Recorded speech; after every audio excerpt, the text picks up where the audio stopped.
नमस्कार, मी शैला तुमचं सर्वांचं खूप खूप स्वागत करते। मला सांगा, आपल्या घरामध्ये पिझ्झा कोणाला आवडत नाही? एखादा माणूस सोडला तर प्रत्येकालाच पिझ्झा आवडतो। खास करून लहान मुलांना किंवा घरातील मुलांना पिझ्झा हा आवडतोच। पिझ्झा म्हटलं, आज मी पिझ्झा करणार आहे असं जरी म्हटलं तरी अगदी मुलं खुश होतात। आजची आपली रेसिपी आहे डॉमिनोज सारखा पिझ्झा घरच्या घरी आणि सोप्या पद्धतीने कसा बनवायचा। अगदी स्टेप बाय स्टेप कसा बनवायचा ते मी तुम्हाला दाखवणार आहे।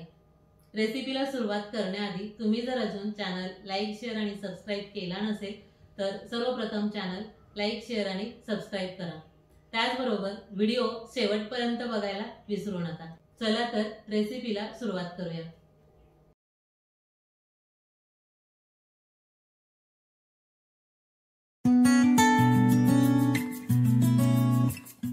तर मंडळी, आज आपण डॉमिनोज सारखा पिझ्झा घरच्या घरी कसा बनवायचा तेच पाहणार आहोत।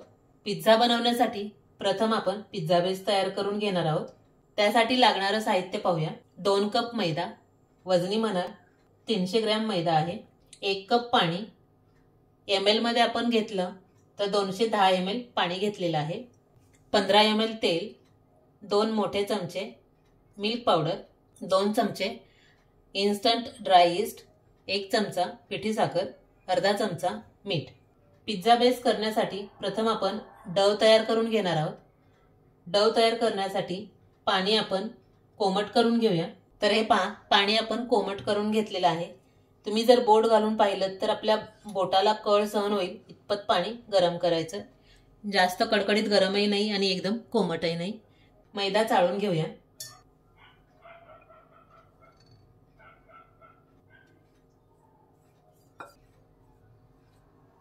यामध्येच अर्धा चमचा मीठ, 1 चमचा पिठी साखर, 2 मोठे चमचे milk powder.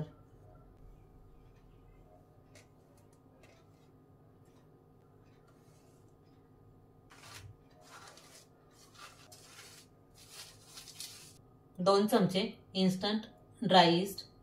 Instant dry east असल्यामुळे ऍक्टिव्ह करून घेण्याची गरज नाहीये, डायरेक्ट वापरू शकतो। मिक्स करून घेऊया। कोमट करून घेतलेलं पाणी थोडं थोडं घालून डव तयार करून घेऊया। पिझ्झा बेस बनवताना मेजरमेंट खूप महत्त्वाचे आहेत। स्पॅच्युलाने मिक्स करून घेतलं की हाताने डव एकजीव करून घेऊया।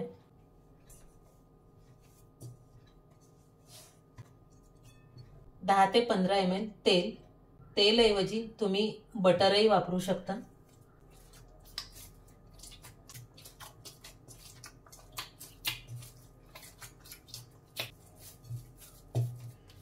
संपूर्ण साहित्य व्यवस्थित मिक्स करून घेतल्यानंतर 5 ते 7 मिनिटं एकसारखं मळून मळून घेऊन डव अगदी स्मूथ करून घेऊया।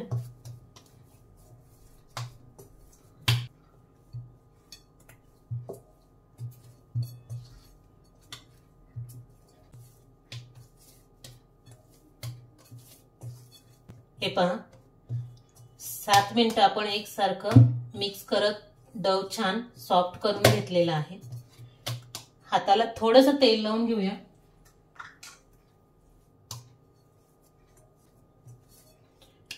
डव दोन्ही हातावर घेऊन गोळा करायचा। गोळा केल्यानंतर तुम्ही पाहू शकता, मी ज्या पद्धतीने करते त्या पद्धतीने फक्त बोटानेच आतल्या साईडला टक करत छान असा स्मूथ होईल तोपर्यंत बॉल तयार करून घ्यायचा। हे पहा, अशा पद्धतीने पूर्ण बॉल गोल गोल करून घ्यायचा। ज्या बाउलमध्ये आपण डव फर्मंट करण्यासाठी ठेवणार त्या बाउलला थोडंसं तेल लावून घेऊया। बाउलमध्ये डव ठेवून डवलाही वरच्या साईडने थोडंसं तेल लावून घेऊया। झाकण ठेवून 1.5 तास उबदार ठिकाणी ठेवून देऊया। तुमच्याकडे जर किचनवर उबदार हवा नसेल किंवा अगदीच थंड वातावरण असेल तर असंही करू शकता तुम्ही।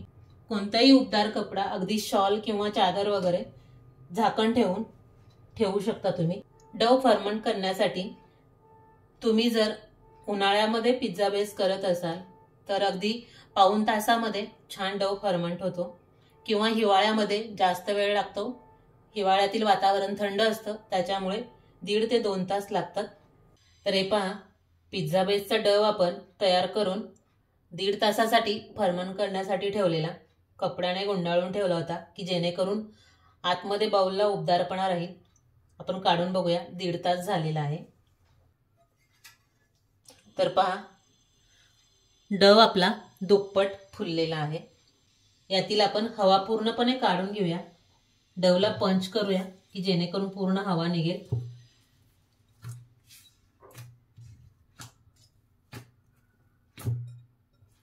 तर हे पहा, छान अगदी स्मूथ असा आपला डव तयार झालेला आहे. आपण मेजरमेंट करून पाहूया डवचं वजन किती भरतंय ते. तर हे पहा, पाहू शकता 545 ग्रॅम डव आहे आपला. तुमच्याकडे जर वेइंग स्केल नसेल तर तुम्ही अंदाजे 4 समान भाग करू शकता. समान आपण 4 भाग करून घेऊया. एकसारखे आपण 4 बॉल्स करून घेतलेले आहेत. पुन्हा एकदा डव हातात घेऊन मी ज्या पद्धतीने करते त्या पद्धतीने आतल्या बाजूने डव घालून हलकासा बॉल्स करून घ्यायचा. आतल्या साईडने टक करून हे पहा, अशा पद्धतीने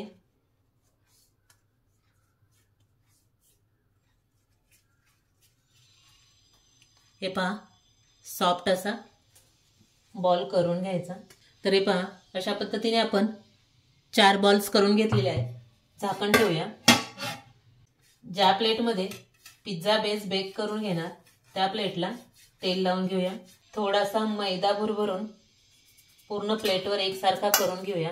एक्स्ट्राचा मैदा काढून घेऊया. या पद्धतीने 4ही प्लेट्स करून घेऊया. प्लेट्स साईडला ठेवूया. पिझ्झा लाटून घेण्यासाठी थोडासा मैदा भुरभुरूया. आपण तयार करून घेतलेला बॉल त्यावरती ठेवून वरून थोडासा मैदा भुरभुरूया आणि हातानेच प्रथम प्रेस करून घेऊया.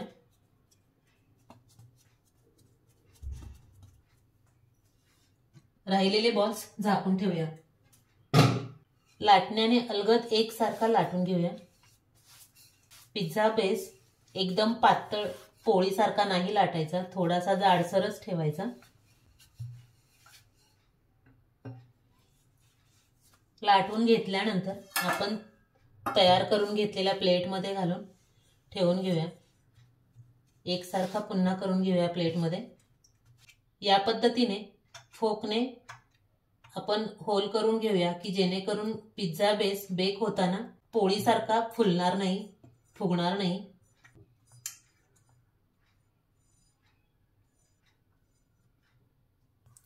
हे पहा, अशा पद्धतीने फोकने टोचे मारून घ्यायचे.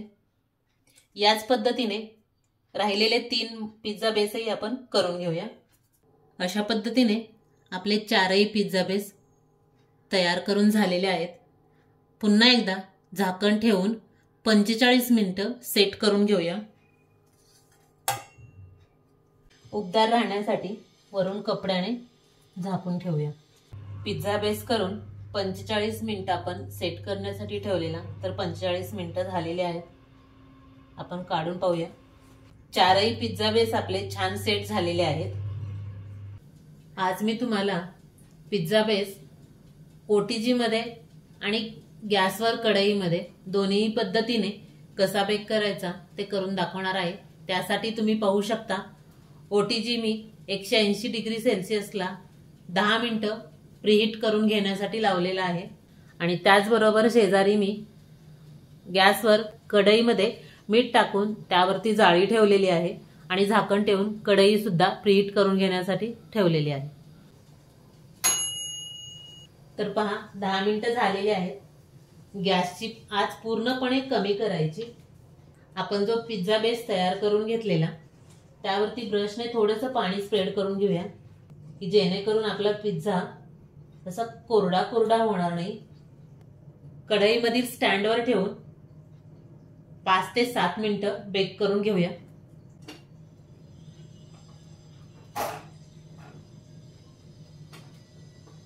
त्याचबरोबर OTG मध्ये देखील आपण पिझ्झा बेस बेक करण्यासाठी ठेवूया.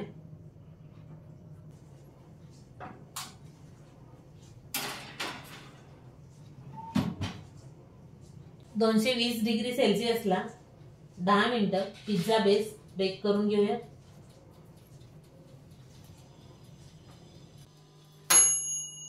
ओटीजी मध्ये पिझ्झा बेस बेक करण्यासाठी आपण 10 मिनिटासाठी लावलेला, तर 10 मिनिटं झालेली आहेत। आपण काढून पाहूया।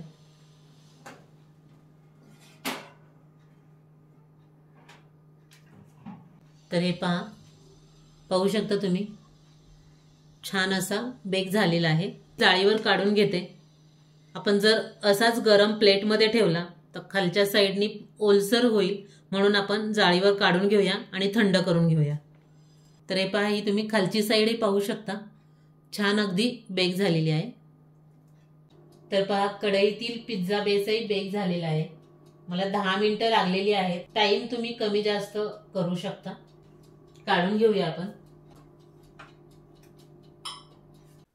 पहा, अशा पद्धतीने आपले 4ही बेस बेक करून झालेले आहेत। तर हे पहा, आपण 4ही पिझ्झा बेस बेक करून घेतलेले आहेत। हा तुम्ही माझ्या हातामध्ये आहे तो पाहताय, हा मी गॅसवर कढईमध्ये पिझ्झा बेस बेक करून घेतलेला आहे। तुम्ही पाहू शकता, खूप छान असा बेक झालेला आहे। आणि हे बाकीचे 3 बेस देखील तुम्ही पाहू शकता, हे खूप छान बेक झालेले आहेत। हे आपण ओटीजी मध्ये बेक केलेले आहेत। 4ही पिझ्झा बेसला आपण थोडंसं तेल स्प्रेड करून घेऊया।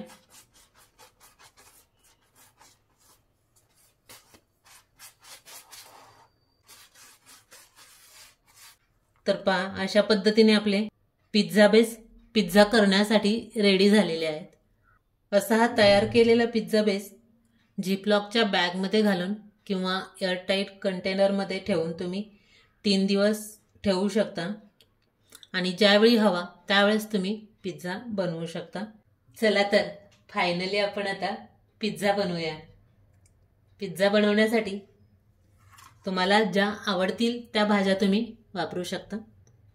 या इथे मी लाल, पिवळी आणि हिरवी सिमला मिरची घेतलेली आहे, पनीर घेतलेले आहे आणि कांदा घेतलेला आहे। आपण तयार करून घेतलेला पिझ्झा बेस घेऊया। 1 चमचा पिझ्झा टॉपिंग स्प्रेड करून घेऊया। 1 ते 1.5 चमचा पिझ्झा सॉस तोही स्प्रेड करून घेऊया। मेयोनीज तुम्हाला हवा असेल तर घाला, नाही घातलं तरी काही हरकत नाहीये।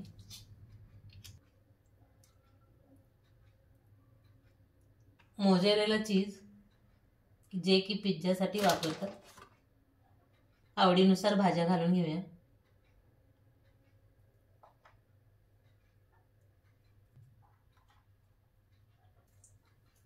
आपल्या आवडीच्या भाज्या घालून घेतल्या की वरून भरपूर असं मोझरेला चीज घालायचं।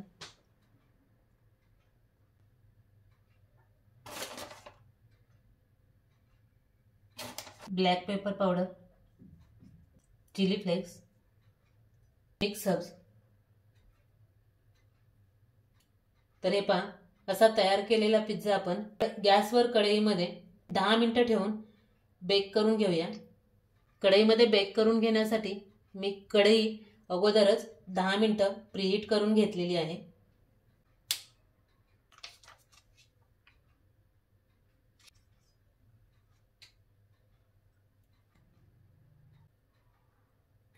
हा आपण दुसरा तयार केलेला पिझ्झा ओटीजी मध्ये बेक करून घेऊया। गॅसवर कढईमध्ये पिझ्झा बेक करायला ठेवलेला, तर 15 मिनिटं लागलेली आहेत। पिझ्झा बेक करून झालेला आहे। गॅस बंद करूया। दिसतोय ना डॉमिनोज पिझ्झा? तर अशा पद्धतीने तुम्हीही नक्की ट्राय करून बघा, तुम्हालाही नक्कीच आवडेल। कढईतून काढून घेऊया। ओटीजी आपण 180 डिग्री सेल्सिअसला 10 मिनिटं प्रीहीट करून घेतलेला आहे। पिझ्झा बेक करून घेण्यासाठी 220 डिग्री सेल्सिअसला 10 मिनिटं पिझ्झा बेक करून घेऊया। ओटीजी मधील पिझ्झाही बेक झालेला आहे, काढून घेऊया। खूपच मस्त, लय भारी। तर पहा, हा तबकडीवर ठेवलेला आपला कढईमधला पिझ्झा आहे आणि हा प्लेटमध्ये जो केलेला आहे तो ओटीजी मध्ये केलेला पिझ्झा आहे। दोन्हीही सेम दिसतात। कट करून पाहूया। पिझ्झा कटर नसेल तर तुम्ही चाकूनेही कट करू शकता। तर पाहू शकता खूपच छान आपला पिझ्झा तयार झालेला आहे। अशा पद्धतीने आपला गॅसवर कढईतील पिझ्झा आणि OTG मधील पिझ्झा दोन्ही पिझ्झे तयार झालेले आहेत। तर तुम्ही अशा पद्धतीने नक्की ट्राय करून बघा। आवडल्यास चॅनल लाईक, शेअर आणि सबस्क्राईब करा।